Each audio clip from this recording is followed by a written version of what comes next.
Olá, para Andréia.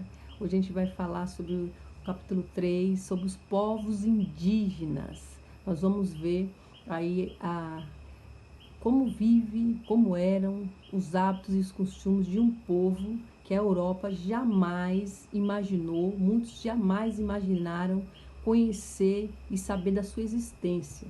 O povo europeu, um povo que vai se lançar ao mar dentro das grandes navegações aí, tentando descobrir novos mercados de comércio, tentando melhorar aí as suas vendas, né? Nós estamos falando de uma época em que o dinheiro vai entrar aí em cena e essa Europa vai tentar lucrar o máximo que ela pode, tá? Então, quando essa Europa se lança ao mar, ela tem o intuito de chegar às Índias. Lembrem que eles tentam chegar às Índias porque é na Índia que eles vão comprar especiarias, né? Cravo, canela, pimenta, esses produtos aí para a época eram produtos que davam dinheiro, davam lucros. E para fugir aí de impostos do mar Mediterrâneo, que era o mar que fazia o acesso desses europeus até a Índia, eles vão buscar uma nova rota.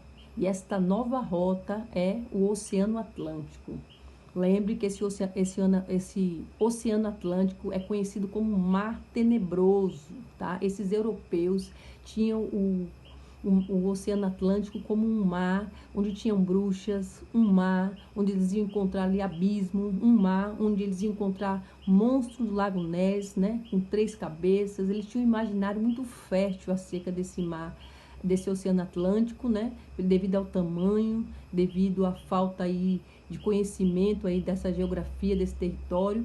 Então eles, com desejo de enriquecer, eles com desejo de melhorar aí as suas vendagens, eles desafiam os seus medos, e nesse desafiar os seus medos, eles vão encontrar o continente americano. E é nesse continente americano que eles vão encontrar uma nova etnia, nesse novo continente que eles vão encontrar o que nós conhecemos hoje como os índios, né? Nome dado exatamente porque eles estavam tentando chegar às Índias, e quando chegam no continente americano, eles acreditam que estão nessa Índia. E essa ideia de estar nas Índias fez com que esses europeus denominassem todos essa etnia que foi encontrado aqui como índios.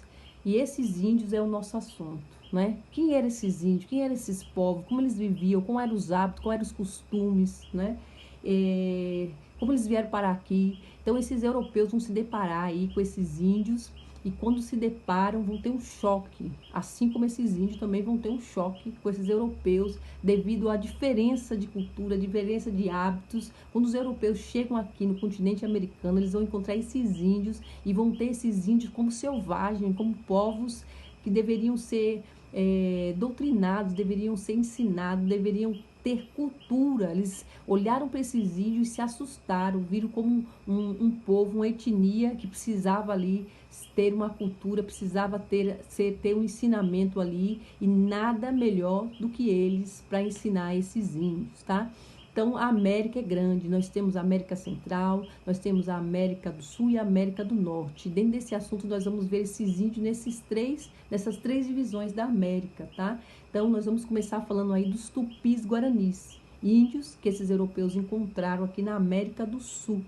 Então, na América do Sul, eles vão encontrar, mais precisamente aqui no nosso Brasil, eles vão encontrar esses tupis-guaranis. E esses tupis-guaranis tinham, junto com os da América do Norte, eles tinham hábitos parecidos, tá? Esses da América do Norte são os Sioux, conhecidos como Dakotas. Esses índios caçavam, tinham os hábitos de caçar, eles tinham o hábito de colherem raízes, eles tinham o hábito de pescar, eles tinham hábitos parecidos aí com os da pré-história. Então, por isso, quando os europeus chegaram aqui, um povo que já estava modernizado, um povo que já estava se industrializando, um povo que já estava saindo em barco, buscando novos mercados de consumir, se deparam com um povo que está ainda plantando e colhendo e comendo dessa plantação, um povo que não altera a natureza, um povo que usa a natureza aí só para tirar dela subsídios para os seus alimentos, só para tirar dela aquilo que ele pudesse defender acerca de outros animais. Então ele se encontra com um povo que está vivendo aos olhos dele, né, no passado, vivendo aí na pré-história.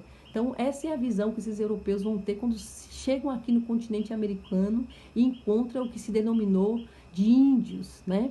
Então, na América do Sul, os tupis-guarani, né? Esses tupis-guaranis e os dakotas na América do Norte tinham hábitos parecidos. O que diferenciava esses tupis-guaranis desses dakotas? O que diferenciava aí é que os da América do Norte, eles já tinham conhecimento de domesticar os animais. Então, esses índios da América do Norte, eles domesticavam os animais, coisas que o Tupi-Guarani já não fazia. Então, eles domesticavam esses animais, utilizavam chifres, né? Utilizavam já a pele desses animais para o seu dia a dia, para fazer instrumentos com chifres, então, e tirar o leite desses animais, coisas que os tupi-guaranis já não faziam. Os tupis-guaranis só caçavam, pescavam, colhiam frutos e raízes, né? Tinha separação, tanto os Dakota como os tupi-guaranis separavam aí as suas divisões nas tarefas entre as mulheres e os homens defendiam aí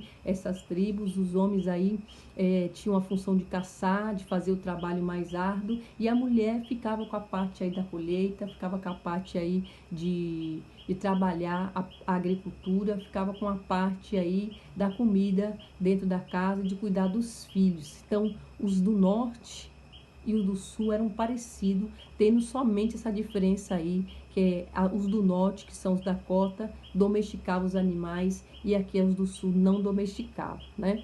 Então, nós vamos ter outros índios também que eles vão encontrar. Nós vamos ter o que ficou conhecido como os pré-colombianos, ou seja, os habitantes aqui da América antes dos colombos chegarem aqui.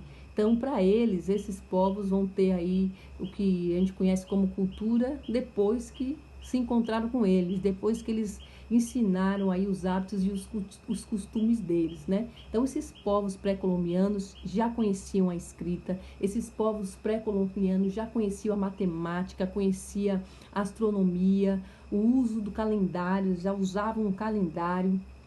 Esses povos pré-colombianos conheciam o Estado, ou seja, eles já tinham a ideia de governo, a ideia de ter alguém determinando, estipulando leis, dando ordem, o que pode, o que não pode. Esses povos pré-colombianos já tinham a ideia aí de governo, né? Já tinham a ideia também de propriedade privada. Já os povos tupis, guaranis e os dakotas, tudo deles era no coletivo, caçava, pescava, era para trabalhar ali, se vivia, se colhia, se plantava para subsistência, né? Para comer ali todo mundo, e era no coletivo. Já os pré-colombianos, que nós vamos falar deles agora, né, que são os incas, os maias e os astecos, esses três aí, eles já tinham a ideia de Estado, já tinham um governo, alguém que determinava aí leis, que determinava as regras, que tinha as punições, que impunha as punições aí dentro da sociedade, o que os tupis, guaranis e os dakotas não tinham. Eles tinham os pajés, né? Dentro das suas tribos, que eram os mais velhos dentro da tribo aí, que determinavam o que ia ser feito, e cada um com a sua tribo, com o seu hábito, com o seu costume.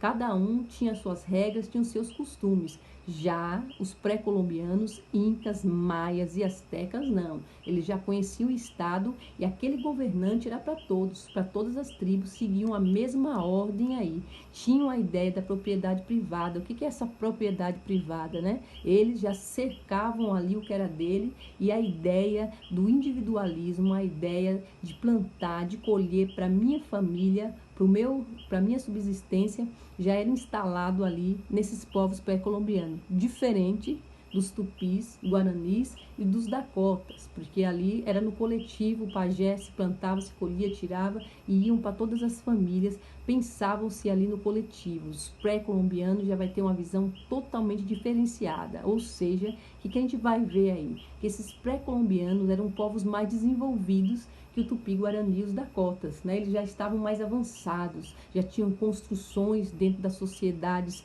pirâmides, né? Construções aí feitas de pedra, onde eles erguiam monumentos, erguiam ali os deuses deles de adoração, lugares aí que eles faziam, já construíam ruas, estradas. Eles já tinham uma visão diferente dos tupis, guaranis e dos dakotas, o que vai assustar um pouquinho aí os europeus, devido aí esse conhecimento desses povos aí da pré-colombianos, né? Incas, maias e astecas, né? Tinha uma economia baseada na agricultura, ou seja, esses povos pré-colombianos, eles plantavam, colhiam e produziam excedente. O que era o excedente? Do que eles plantavam, se sobrava. E desta sobra se fazia um pequeno comércio, né?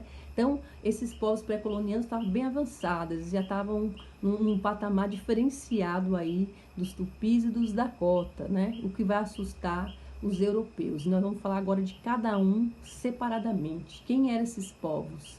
Incas, astecas e os maias. Astecas, que região que eles encontraram esses índios? Os astecas, América Central, México, ali na região onde a gente conhece hoje como México, tá? Vão estar os astecas. E o que os astecas têm de importante? O que os astecas têm que chamou aí a atenção desses europeus, que diferenciou eles um do outro aí? Esses astecas, eles tinham uma administração centralizada aí, militar, tá? Ele tinha uma visão aí de político, uma visão dentro da sociedade onde eles eram bem rígidos, tá? E tinha uma monarquia, ou seja, um rei teocrático. O que é ter um rei teocrático? Uma teocracia. Eles tinham a ideia de que esse rei incorporava uma divindade, né?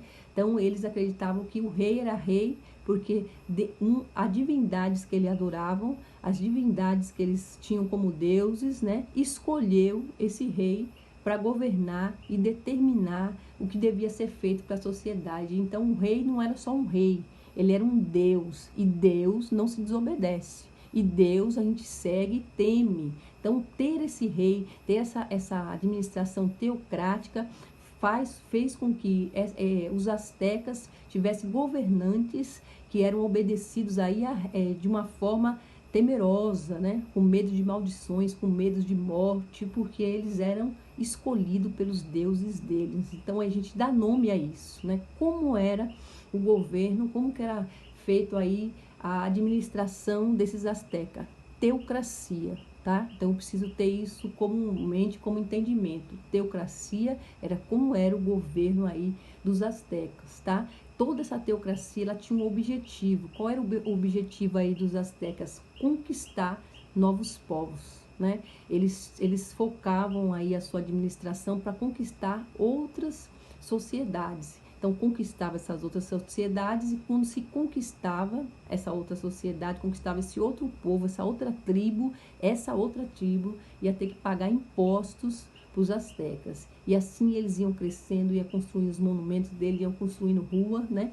E se transformando aí dentro da sociedade deles, com a visão teocrática, com a visão militar, onde eles tinham foco conquistar novos povos e expandir aí a sua cidade. Quem era esse outro povo pré-colombiano? Eram os maias, né? Maia também na região da América Central, México, né? Que a gente conhece ali como o México, tinha um alto grau de desenvolvimento, viu? Esse povo aí, os maias, eles tinham um grau muito alto de desenvolvimento na matemática, eles eram craques aí nessa matemática, né? Na astronomia e na medicina. Também tinha um governo teocrático, a ideia de que esse governante deles aí foi escolhido por Deus, por uma divindade. E se foi escolhido, eu obedeço, eu respeito a regra, o que ele impõe, não se questiona. Eu sigo porque eu preciso obedecer o meu Deus, eu preciso obedecer aí essa divindade que eu sigo e tenho como o Criador e tenho como provedor aí dessa sociedade. Assim eram os maias e os astecas, bem parecido aí na sua administração, bem parecido aí nos seus hábitos e nos seus costumes.